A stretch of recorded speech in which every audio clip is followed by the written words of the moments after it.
जैन के साथ ये बातचीत शुरू करते हैं। वो एम्बिट में फंड मैनेजर हैं, हमारे साथ जुड़ रहे हैं। मनीष, क्वालिटी ऑफ अर्निंग्स जिस हिसाब से आ रही हैं, आपकी क्या राय बन रही है? इतनी ज़्यादा परेशानी अभी विजिबल है क्या, जो मार्जिन प्रेशर वाली या ग्रोथ स्लो डाउन वाली? आज बजाज फाइनेंस को 5% गिरा दिया क्योंकि AUM ग्रोथ फ्लैट थी QOQ, बट अदरवाइज नंबर तो ठीक था। आपकी क्या राय है क्वालिटी ऑफ अर्निंग्स पे? मेरा ये मानना है कि अगर आप देखें तो मार्जिन कंप्रेशन जो है on a broader level basis, ये सेकेंड क्वार्टर और थर्ड क्वार्टर में भी विजिबल था। बट निफ्टी के अगर आप अनुमान देखें, अर्निंग्स एस्टिमेट देखें, तो वो बहुत ज़्यादा कटे नहीं थे। सो मुझे ये लगता है कि Q4 पे बहुत ज़्यादा होप थी till about end of January, early part of February तक। और लोगों का ये मानना था, ये शायद अनुमान था कि quarter on quarter from third quarter to fourth quarter काफ़ी रिकवरी दिखेगी प्रॉफिटेबिलिटी में, मार्जिन में, ग्रोथ में। एंड बाय द टाइम हम फर्स्ट क्वार्टर में पहुंचेंगे थिंग्स नॉर्मलाइज हो जाएंगी। एंड आई थिंक वो कहीं ना कहीं हुआ नहीं है, कुछ कमोडिटी प्राइसेस की वजह से, कुछ चाइना लॉकडाउन की वजह से, कुछ रशिया यूक्रेन वॉर की वजह से जो कमोडिटी प्राइसेस जिस तरह भागे हैं, मार्जिन कंप्रेशन जो हमको दिखने को मिल रहा है। नंबर्स जो हमने IT सेक्टर में देखे हैं, कुछ बड़ी प्राइवेट सेक्टर बैंक्स में हमने देखे हैं, कुछ अभी तक जितनी FMCG कंपनीज आई हैं वहाँ पे हमने देखा है मार्जिन प्रेशर काफ़ी स्ट्रॉन्ग दिखा है, और उसकी वजह से अर्निंग्स एस्टिमेट हर जगह कम होते जा रहे हैं। सो मुझे ये लगता है कि अभी ये जो मार्केट में वॉलेटिलिटी है, ये 1-2 महीने और टिकेगी, जब तक कि first quarter earnings estimate factor in नहीं हो जाते। Probably mid June, and June तक मार्केट थोड़ा इसी तरह वॉलेटाइल रहेगा before the recovery sets in July onwards. दूसरा सवाल मनीष मेरा ये होगा, ऑटो सेक्टर में 3-4 दिन से बहुत वाइब्रेंस दिख रही है। एक तरफ रॉ मटेरियल के प्राइसेस, एल्यूमिनियम, जिंक, लेड सारे नीचे हैं, स्टील भी नीचे है, उसका फायदा होता हुआ नजर आ रहा है। दूसरी एक उम्मीद ये है कि अनमेट डिमांड इतनी हाई है कि जैसे ही सप्लाई प्रेशर्स ठीक होंगे एकदम टेक ऑफ कर जाएगा वॉल्यूम। आज भी हीरो मोटो 5% ऊपर है। आपको ये ऑटो स्पेस कैसा नजर आता है? अंडर ओन्ड हो गया था। आपके पास कुछ नेम्स हैं क्या अपने पोर्टफोलियो में इसमें से? आपने बिल्कुल सही कहा। अगर आप देखें तो ऑटो का परफॉर्मेंस 2021 में भी काफ़ी ख़राब था as an indices, as a sector. इस साल भी अभी तक कुछ बहुत ज़्यादा किया नहीं है। सो मेरा ये मानना है, हमारा एम्बिट एसेट मैनेजमेंट में ये मानना है कि it can be a dark horse from a 2022-23 perspective. और जो आपने कहा वो बहुत सही कहा कि वेटिंग पीरियड हर एक मॉडल का बढ़ता जा रहा है। इसका मतलब ये होता है कि अनुमान मुझे जो लगता है वो ये है कि डिमांड ऑन द ग्राउंड बहुत स्ट्रांग है। ये कहीं ना कहीं supply constraint, supply side issues की वजह से नंबर्स खराब आ रहे हैं। और एज एंड व्हेन ये सप्लाई साइड इश्यूज एड्रेस होते हैं, ऑटो सेक्टर की डिमांड बहुत ज़्यादा इंप्रूव होगी। बट एज एन इन्वेस्टर हमको समझना ये पड़ेगा कि जब तक कि वो इशू रिजॉल्व होगा या रिजॉल्व होने के करीब आएगा, ये मार्केट ऑलरेडी फैक्टर इन कर लेगा। सो अगर ऑटो सेक्टर में निवेश करना है, अगर ऑटो सेक्टर में इन्वेस्ट करना है, तो सही समय अब है, न कि 2 महीने बाद है। और उसके हिसाब से मुझे ये लगता है कि ऑटो सेक्टर कंसेंसस आइडिया नहीं है। जैसे BFSI अगर आप बोलें, बैंक्स अगर आप बोलें, प्राइवेट सेक्टर बैंक्स अगर आप बात करें, तो इज अ कंसेंसस आइडिया, सब लोग उस पर ओवरवेट हैं। बट ऑटो सेक्टर कहीं ना कहीं थोड़ा, आपने जैसे बोला, अंडर ओन्ड है, कहीं ना कहीं थोड़ा सा एक डार्क हॉर्स है। उसकी वजह से मुझे ये लगता है कि उसमें काफ़ी सारा पोटेंशियल है। हमारे फंड कॉफ़ी कैन में तो ऑटो सेक्टर नहीं है, बिकॉज वो हमारी फिलॉसफी में नहीं बैठता है। बट हमारे दूसरे फंड में हमने कुछ एंसिलरीज ली हुई हैं, कुछ हमारा एक्सपोजर 2 व्हीलर नेम्स में भी है। ऑलराइट, बिल्कुल। मनीष, एक चीज़ और आपसे पूछी थी मनीष, अगर क्योंकि एक बाजारों को अभी ग्लोबली एक जिटरीनेस जो बड़ी है वो ये है कि फेड जो कमेंट्री करते हैं, पहले 25 बेसिस पॉइंट की बात हो रही थी, फिर 50 बेसिस पॉइंट की उन्होंने एक क्लियरली मिनट्स में निकल कर आई। अब तो और ज़्यादा बड़ी रेट हाइक्स की आप बात हो रही है।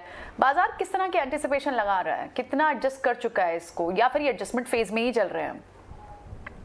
नहीं, मार्केट ने मुझे लगता है कि इन एक्सपेक्टेशंस को ऑलरेडी फैक्टर इन कर लिया है। एक चीज़ आपको यहाँ से मान के चलनी होगी, ग्लोबल इन्फ्लेशनरी सिचुएशन थोड़ी सी वर्सन होगी before it starts improving again. अगर आप चाइना में जो लॉकडाउन्स हुए हैं, शंघाई में या शेंजन रीजन में, या जो अभी बीजिंग में बात चल रही है, उसका बाल्टिक फ्रेट इंडेक्स पे कहीं कोई बहुत ज़्यादा इम्पैक्ट नज़र होता हुआ आ नहीं रहा है। सो ऑब्वियसली थोड़ा सा लैग है, जो मई और जून में सिचुएशन और ज़्यादा ख़राब होगी as far as inflation is concern. So वहाँ पे कहीं ना कहीं ये ज़रूर लगता है कि अग्रेशन जो है वो आएगी as far as rate hike cycle is concern, और सिर्फ यूएस में नहीं, आई थिंक ग्लोबली आएगी.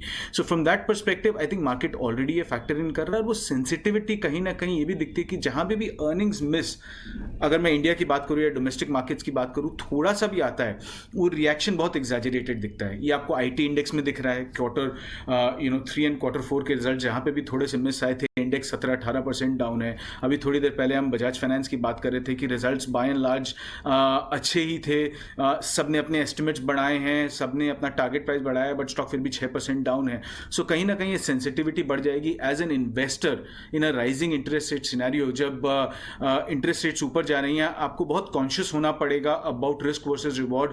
अर्निंग्स ग्रोथ के ऊपर सेंसिटिविटी बढ़ जाएगी. आपको ये बहुत ध्यान में रखना पड़ेगा कि जहां पे भी अर्निंग्स मिस होने के बहुत ज़्यादा चांसेस हैं, वो स्टॉक बहुत ज़्यादा गिर सकते हैं. जहां पी मल्टीपल बहुत ज़्यादा हाई है, वो स्टॉक्स काफ़ी दबाव में आ सकते हैं, और आपको अपनी इन्वेस्टमेंट स्ट्रैटेजी को उसी हिसाब से थोड़ा सा एडजस्ट करना पड़ेगा. बिल्कुल. मनीष, हाय, गुड आफ्टरनून. ऑफ कोर्स आप सेक्टर स्पेसिफिक बाजार पर नजरिया भी बता रहे हैं, लेकिन जहां पर कई सारी अनसर्टेनिटीज हैं, आपने ये भी बताया कि कुछ समय तक चॉपी सेशन जरूर नजर आ सकते हैं. काफी सारे कंसर्न्स हैं, अर्निंग्स भी है, एफआईएस के सेलिंग इंटेंसिटी बढ़ना, ग्लोबल इन्फ्लेशन, सारे ट्रिगर्स हैं, जिसके चलते बाजार लगातार एक कॉशियस मोमेंटम, कॉशियस ट्रेंड दिखा रहा है. ऐसे में सिंपल रूल्स कोई अगर नजर आ रहे हैं to stay healthy in times of uncertainty, particularly जिस तरह अभी आप ऑटो एंसिलरी की बात कर रहे थे, जहां पर आप एक तरह से अब अपना जो आउटलुक है वो बढ़ा रहे हैं, ऐसे कोई थीम स्पेसिफिकली अगर आप वहां पर कुछ और डीप डाइव कर बताना चाहें? 2022-2023 के हिसाब से मुझे ये लगता है कि एक सेक्टर जहां आपको इन्वेस्टेड होना ही चाहिए, जहां आपको निवेश करना ही चाहिए, वो है banks, particularly on the private side, private banks space में. मुझे ये लगता है कि यहाँ से क्रेडिट ग्रोथ इकोनॉमी में पिकअप होगी. कैपेसिटी यूटिलाइजेशन हमने देखे हैं, वो धीरे धीरे करके बढ़ रहे हैं. जो 60-62-63% के आसपास कैपेसिटी यूटिलाइजेशन थी, वो आज 70% के आसपास पहुँच रही है. सो जो एक इनिशियल लेग ऑफ अपटिक हुआ है 5-6% से 8-9% की तरफ क्रेडिट ग्रोथ का, वो by the end of the year आपको लो डबल डिजिट्स में जाता हुआ दिखेगा. और एसेट क्वालिटी हर जगह ऑलरेडी काफ़ी इंप्रूव हो गई है. एंड कुछ एक बैंक्स हैं जो अभी काफ़ी वैल्यू प्ले होने में आ गए हैं, जहां हमने देखा है कि 2-3 साल के अंडर परफॉर्मेंस के बाद वैल्यूएशंस बहुत कम हो गई हैं. सो रिस्क वर्सेस रिवॉर्ड वहाँ पे काफ़ी फेवरेबल नज़र आ रहा है. सो उसके हिसाब से मुझे ये लगता है कि एक सेक्टर जहाँ पे मैं आज के दिन बहुत फेवरेबली देखूंगा फ्रॉम एन इन्वेस्टमेंट परस्पेक्टिव, वो रहेगा प्राइवेट बैंक्स. दूसरा सेक्टर जो मुझे लगता है कि बहुत ज़्यादा फ़ायदे में आने वाला है, जहाँ ग्रोथ बहुत ज़्यादा पिकअप होगी, particularly from urban consumption perspective, वो रहेगा डिस्क्रिशनरी कंजम्पशन. क्रॉस सेक्टर्स, चाहे वो बिल्डिंग मटेरियल्स हो, चाहे वो ज्वेलरी हो, चाहे इलेक्ट्रॉनिक गुड्स हो, चाहे वाइट गुड्स हो, ब्राउन गुड्स हो, मुझे लगता है कि ये स्पेस काफ़ी फ़ायदे में आ सकती है. फार्मा में सिलेक्टिवली हम देख सकते हैं कि वैल्यू प्ले इमर्ज होना स्टार्ट हो गए हैं. Autos can be another dark space.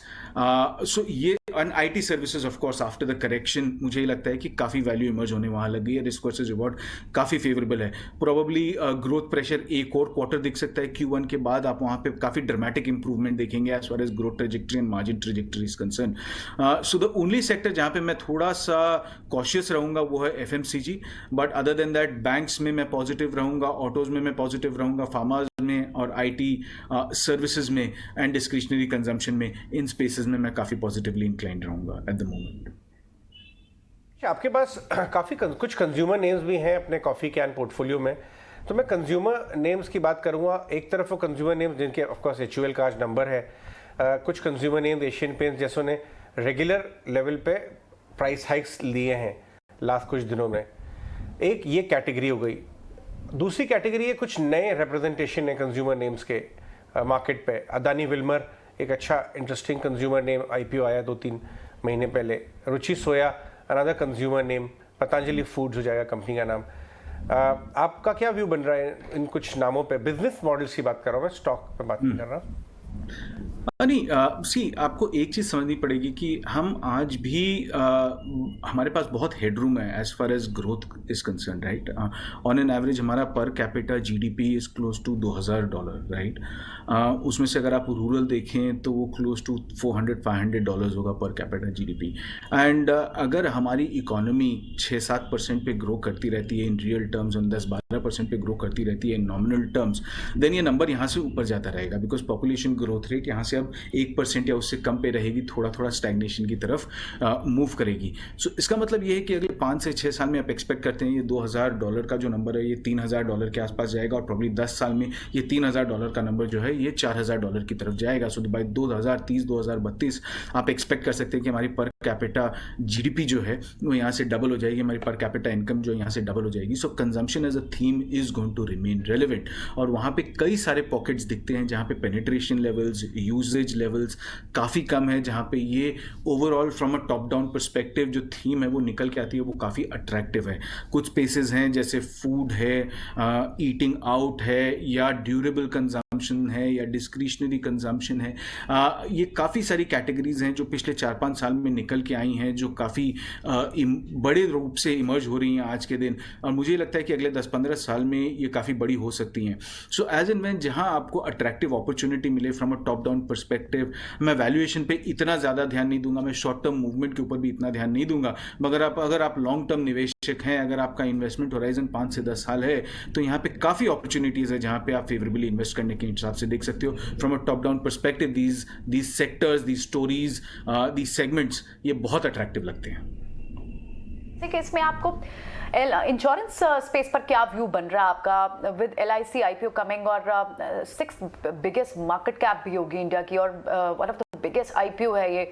आपको लगता है इंश्योरेंस स्पेस के लिए यहाँ री रेटिंग के मौके बनेंगे? ये इस स्पेस में अगर आप कुछ और डिटेल्स हमसे शेयर करना चाहें, पसंद कितना आता है आपको इस स्पेस?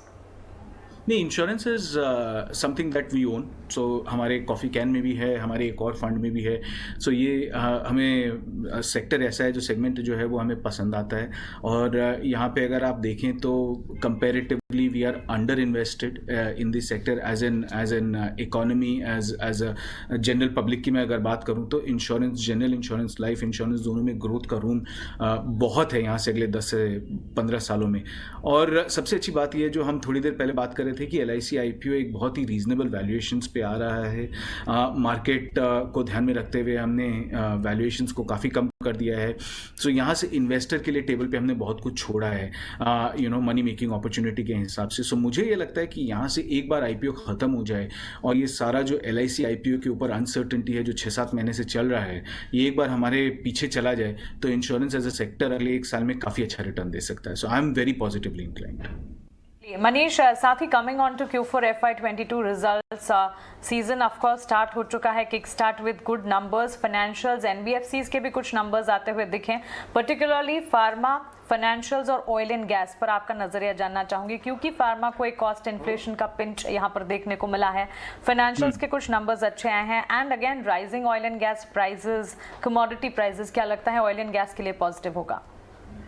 सो फार्मा एक ऐसा सेक्टर है जहां मुझे लगता है कि 2022-2023 के हिसाब से आप चेरी पिक कर सकते हो। मैं पूरे सेक्टर के ऊपर बुलिश व्यू नहीं दूंगा, बट कुछ एक स्टॉक्स हैं स्पेसिफिकली जो बहुत ज़्यादा करेक्ट हुए हैं पिछले 1 या 2 साल में। काफ़ी अंडर पेनिट्रेशन, काफ़ी अंडर परफॉर्मेंस रहा है इन स्टॉक्स का, इन सेक्टर्स का पिछले 2 साल में, और उसके हिसाब से मुझे ये लगता है कि रिस्क वर्सेस रिवॉर्ड अब काफ़ी फेवरेबल बन रहे हैं यहाँ पे। सो फार्मा एक ऐसा सेक्टर है जहाँ पे आप देख सकते हो, एक व्यू ले सकते हो। BFSI मैंने भी थोड़ी देर पहले ही बोला था कि एज अ सेक्टर में काफ़ी बुलिश हूँ यहाँ पे, पर्टिकुलरली प्राइवेट सेक्टर बैंक्स की तरफ, बट इवन NBFCs। अगर यहाँ से डिस्क्रिशनरी कंजम्पशन ग्रोथ आती है, अगर यहाँ से हाउसिंग डिमांड स्ट्रॉन्ग होती है, अगर आप ये बिलीव करते हो कि इंटरेस्ट रेट हाइक जो है RBI की बड़ी मेजर्ड और कैलिब्रेटेड रहेगी यहाँ से, और इनकम्स इंप्रूव होती रहेंगी, तो वो भी एक अपॉर्चुनिटी है जो हमें प्ले करने को मिलेंगी। So BFSI as a space is something that हम बुलिश रहेंगे।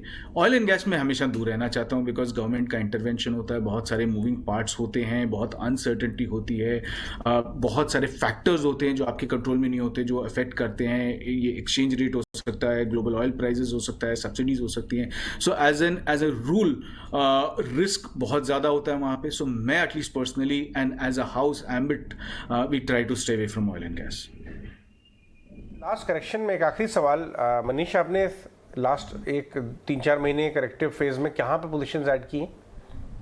हमने BFSI में काफ़ी पोजीशंस ऐड की हैं, हमने एक या दो नेम वहाँ पे ऐड किए हैं, हमने होम बिल्डिंग या होम इम्प्रूवमेंट अगर एज अ स्पेस आप बोलो तो वहाँ पे हमने थोड़ी पोजीशन बिल्ड की है, और हमने डिस्क्रिशनरी कंजम्पशन में पोजीशन बिल्ड की है, और FMCG या स्टेपल्स एक ऐसी स्पेस है जहाँ हमने थोड़ा अपना वेट कम किया है, जहाँ हमने प्रेजेंस कट की है।